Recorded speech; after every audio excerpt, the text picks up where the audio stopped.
longtime coach in this league for the Knicks and Rockets, Jeff Van Gundy, back here on the Rich Eisen Show. How you doing, Jeff? Good, Rich. How's everything? I am doing just fine. Which is the first-round matchup that intrigues you most? Well, I think Boston and Milwaukee is interesting due to injuries. I think, obviously, Milwaukee's the favorite in that matchup, but Boston is so good defensively, and their young wings of Brown and Tatum have performed admirably. So I'm really looking forward to that matchup.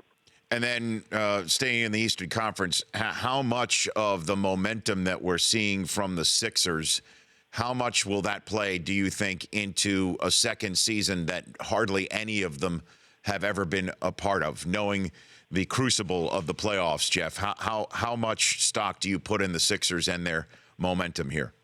Well, you don't win 16 games in a row if you're not a great team. And to do it in large part without Embiid is a testament to their additions. Their depth grew with the additions of Bellinelli and Ilyasova. And so they're well positioned to be successful. But take Miami lightly at your own behest, because this team has proven year after year with Eric Spoelstra as the coach that they will be a difficult out. They're going to struggle to score on some nights, but they're going to compete. They're going to be sound defensively.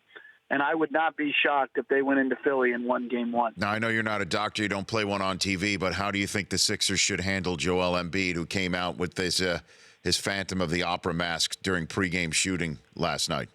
Jeff? Yeah, I don't think that mask itself, I don't think is allowable. I think it has to be clear if I'm not sure. I'm not sure about all the rules and regulations over masks. But I think, the NBA, every team takes their players' health and puts it at paramount importance.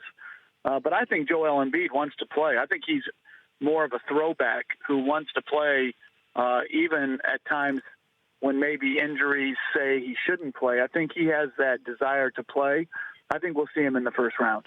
Jeff Van Gundy joining me here on the Rich Eisen Show. Which is your first game up? Which one are you doing first game up this weekend? We have Golden State, San Antonio on Saturday, and then Cleveland, Indiana on Sunday. All right. So that Spurs Warriors series, no Kawhi, obviously we know that, and then Curry is still missing in action right now for Golden State. How much of a chance do you give the Spurs in this series, Jeff?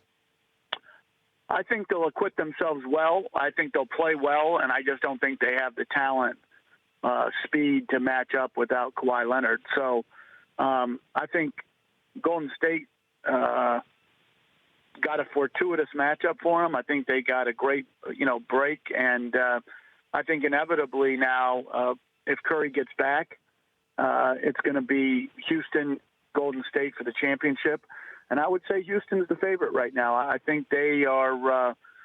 I think they're hungrier, they're healthier, and the additions they made roster-wise in the offseason have worked out spectacularly. So, based on what you've said, right there, the Eastern Conference championship is only to reserve a deck chair on the Titanic. You think? Well, I think it would be. I think Toronto will win it. And I think Toronto will acquit themselves well. I think because of their location in Canada, I don't think they get nearly enough coverage or credit. They're an outstanding team. They're in the top five, I think, both offensively and defensively. Dwayne Casey has done a masterful job in utilizing their great depth. I think their bench is a strength. I think because of Boston's injuries and Cleveland not being as good as they have been in the past, it opens up the door very well. But their first-round matchup against the schizophrenic Washington Wizards Yes. Is going to be a bit harrowing. I mean, if Washington, somehow wins one of the first two games, I mean, they're good. I mean, they may not play well all the time, but they are a very talented and good basketball team. Jeff Van Gundy of the Worldwide Leader in Sports, as the NBA playoffs will be tipping off this very weekend. As you heard, Jeff and the rest of the crew there with Mark Jackson and Mike Breen will be at Spurs at Warriors Saturday, and then Cavs and Pacers on Sunday. How do you think LeBron, after the season he just had, can give me the scenario in which he carries this team past Toronto and makes it to the finals and maybe even to the promised land, Jeff? Well, forget the promised land. If he makes it to the finals with this Cavalier team, with all they've endured, their seeding, they're just not as good or as talented as they have been in previous years. If he's able to pull it off and get to the finals, that's one of his greatest accomplishments. It would be really an incredible job by James and the Cavaliers. So I don't think they have a chance, even a remote chance, against either Golden State or Houston if both teams are healthy. But to get there would certainly be a crowning achievement to a spectacular year for James. Is he your MVP of the year? No, Harden would be for me. Is that just because he's the best player on the best team with the best record? What's your criteria there? Yeah, there's no really, it's if you want to make it a science, I see probably a lot of stat breakdowns, but listen, I just think winning is important. It's become it's sort of been devalued in our league. Losing now, in many instances, is praised as much as winning is. And so I think winning matters. And I look at Houston and what they've accomplished. I think Harden's done a fabulous job. The one thing that I would give James a huge leg up, though, if I was voting, that I think gets overlooked, is he played in every game, and I think Harden missed 9. And so that's a big difference in terms of availability. And, Westbrook with back-to-back triple-doubles, averaging it over a season. I mean, he really didn't even get much of a mention for a team that, obviously that did have Carmelo and Paul George on it. But, I mean, don't you think that this is a dangerous team, having spent the entire year getting on the same page? Now they're in the next level, Oklahoma City, making a thunderous run, if you will, Jeff? Well, I think, first of all, I don't put as much stock into the triple-double. If he would have averaged 9.9 rebounds, I wouldn't have said it's any less of a year. Nice. I know people love round numbers, but I think too often we, instead of using our eyes to appreciate greatness, we just look at stats. And if you watch Westbrook as much as I get to watch him, it's phenomenal to watch a guy play with energy. And what he did pregame last night before they beat up on Memphis, to talk about his teammates and in particular Nick Collison, I thought it was a remarkable moment for them. I think Paul George is going to have to play great for them to beat Utah. Utah has better depth. I think they're a better defensive team. But when you have the greatness of Westbrook and the possible greatness of Paul George, you can win any series. And so I think Utah will win. But if Paul George plays great to go with Westbrook, they're going to be a tough out. Couple more minutes left with Jeff Van Gundy from ESPN. As you saw, I'm sure the Knicks have parted ways with Jeff Hornacek, firing him after a 4th consecutive 50-loss season in Madison Square Garden. Obviously, he didn't have all 4 of them. He had the last 2. Your name has been bandied about. Jeff, would you be interested in a reunion with the Knicks? Yeah, those are things I always stay away from. I think it's not my place to talk about that. I always think it's in the best interest of the teams to go about them as quietly as possible.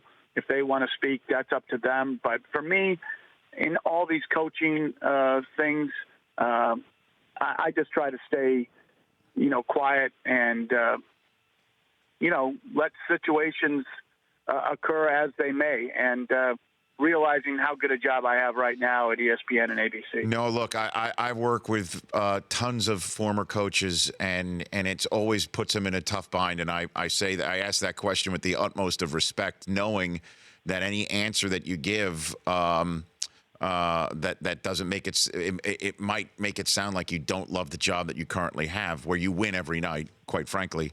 So I understand that. Just in a macro sense, how much do you miss coaching, Jeff? Well, the beauty of or the negative of coaching is you don't get to separate the good from the bad. There's a lot of great things about coaching. The competition and camaraderie cannot be duplicated anywhere else or replicated. So you miss that, tremendously. The stuff I get to do with USA Basketball now has re-taught me that. I've really enjoyed that part very, very much. So, certainly you miss all the good things about coaching. What you tend to do sometimes is when you're away from something, you forget, the negatives. And there's negatives to every job. The strain and stress of losing, so things of that nature. So, I love coaching. I love what I do now. No one's had it better than me. No one's been luckier than me in basketball. Well, what's your relationship, last one, I guess, with James Dolan then, with the Knicks? How often do you chat with him, the owner of the Knicks? Well, first of all, I don't think anybody chats with their owner on a regular basis, so or former owner. But I think the misconception that of my time there was that Mr. Dolan wasn't good to work for. I look at it like this. The owners I've worked for, Les Alexander and the Dolan family, they all are, super successful in what they've done before, billionaires and, whatever. But all you want is an owner who is steadfast in the pursuit of winning and will give you the resources as an organization to do that. And I was very fortunate in both my time in New York with the Dolan family and in Houston with Les Alexander, is that they gave us the resources necessary to win and care deeply about winning. And so I have no idea, what everybody else's experiences have been with ownerships, but mine in both places, I had great experiences because both men, Jim Dolan and Les Alexander, were committed to winning. Jeff, appreciate the call. I look forward to chatting with you throughout the NBA playoffs. Thanks again, man. Appreciate it. You got it. Take care. You got it. That's Jeff Van Gundy of the worldwide leader in sports here on The Rich Eisen Show. The Rich Eisen Show, weekdays at noon Eastern on Audience.